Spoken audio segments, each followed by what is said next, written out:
छोटे बच्चों को घर के लोग अक्सर सुबह की धूप में लेकर बैठते हैं। क्या आपको पता है ऐसा करने से बच्चों की हड्डियां मजबूत होती हैं? मगर कैसे? जवाब जानने के लिए आइए बात करते हैं विटामिन्स की। विटामिन भोजन में पाया जाने वाला एक सूक्ष्म पोषक तत्व है। हमारे शरीर को जिन पोषक तत्वों की कम मात्रा में जरूरत होती है उन्हें सूक्ष्म पोषक तत्व कहा जाता है, अंग्रेजी में माइक्रोन्यूट्रिएंट्स। हमें भले ही इनकी कम मात्रा में जरूरत हो, लेकिन सूक्ष्म पोषक तत्वों के अभाव से कई सारे रोग भी हो सकते हैं। विटामिन के अलग अलग प्रकार होते हैं। उनमें से कुछ विटामिन्स वसा में घुलनशील होते हैं तो कुछ जल में घुलनशील होते हैं। विटामिन ए, डी, ई, के वसा घुलनशील विटामिन्स हैं। आइए इनके कार्य और स्रोत देखते हैं। विटामिन ए कार्य: आंखों के लिए बहुत फायदेमंद, वृद्धि और विकास में मदद, संक्रमण से बचाव। स्रोत: सब्जियां जैसे पालक, गाजर, टमाटर, आम जैसे फल, अंडे की जर्दी, गाय का घी और दूध। विटामिन ए की कमी से रतौंधी या नाइट ब्लाइंडनेस हो सकती है, मतलब रात में देख न पाना। इसके लक्षण हैं आंखों में सूखापन, आंख के सफेद हिस्से में धुंधलापन और रात के समय देखने में कठिनाई। ये बीमारी बच्चों में अधिक देखी जाती है। विटामिन डी ये हमारे दांतों और हड्डियों को मजबूत बनाने में मदद करता है।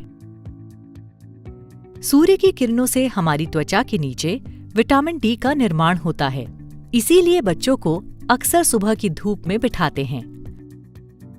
घी, मक्खन, पनीर जैसे पदार्थ भी विटामिन डी का स्रोत हैं। सूर्य के प्रकाश की कमी और विटामिन डी युक्त खाद्य पदार्थों के अभाव से हड्डियों में कमजोरी तथा रिकेट्स नाम का रोग हो सकता है। रिकेट्स ज्यादातर बच्चों में होता है। इसमें हड्डियां कमजोर और लचीली होने लगती हैं। विटामिन ई कार्य: शरीर के ऊतकों को नष्ट होने से बचाना, त्वचा और बालों को स्वस्थ रखना। स्रोत: वनस्पति तेल और साबुत दालें। विटामिन के कार्य: रक्त के थक्के जमने में मदद करना, छोटी मोटी चोट से हुए रक्तस्राव को रोकना। स्रोत: हरी पत्तेदार सब्जियां, अंडे, दूध, फूल गोभी और फल। विटामिन के की कमी से खून का थक्का नहीं जमता, जिससे चोट लगने पर अधिक रक्तस्राव होता है।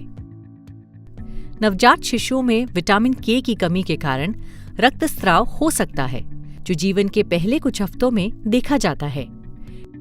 इसके अलावा घाव भरने में समय लगता है और रक्तस्राव की संभावना बढ़ जाती है। अब देखते हैं जल घुलनशील विटामिन्स।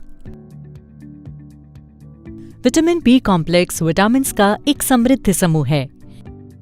ये शरीर के विभिन्न कार्यों को सही तरीके से संचालित करने में महत्वपूर्ण भूमिका निभाते हैं। स्रोत में पूरे अनाज, मांस, दूध, दही की चीजें, पत्तेदार सब्जियां और दाल चावल शामिल हैं। मुंह का पकना, छाले पड़ना, जीभ का लाल होना या मुंह के किनारे कटना, ये विटामिन बी कॉम्प्लेक्स की कमी के सामान्य लक्षण हैं। बेरी विटामिन B1 या थायमीन की कमी से ये रोग होने की संभावना रहती है। इसमें दस्त, पेचिश, भूख न लगना और भोजन पचाने में मुश्किल इत्यादि लक्षण दिखते हैं।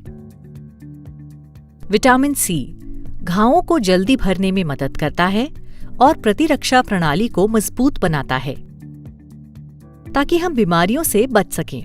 साथ ही कोशिकाओं को जोड़े रखने के लिए आवश्यक होता है। मसूड़ों को मजबूती देता है। नींबू, आम, टमाटर, अमरूद और अंगूर में विटामिन सी पाया जाता है। विटामिन सी की कमी से स्कर्वी नामक रोग हो सकता है। लंबे समय तक ताजे फल और सब्जियों की कमी से मसूड़ों में सूजन और रक्तस्राव हो सकता है। दांतों का कमजोर होना और शरीर में थकान का महसूस होना इत्यादि स्कर्वी के कुछ लक्षण हैं। जैसे कि व्यक्ति के मसूड़ों से खून निकलता है और उसके दांत हिलने लगते हैं। चलिए एक बार और विटामिन्स के प्रकार दोहराते हैं। वसा में घुलनशील विटामिन्स, विटामिन ए, डी, ई, के। जल घुलनशील विटामिन्स, विटामिन बी कॉम्प्लेक्स और विटामिन सी। विटामिन्स के अलावा और कौन से सूक्ष्म पोषक तत्व होते हैं? पता लगाएं और हमें बताएं।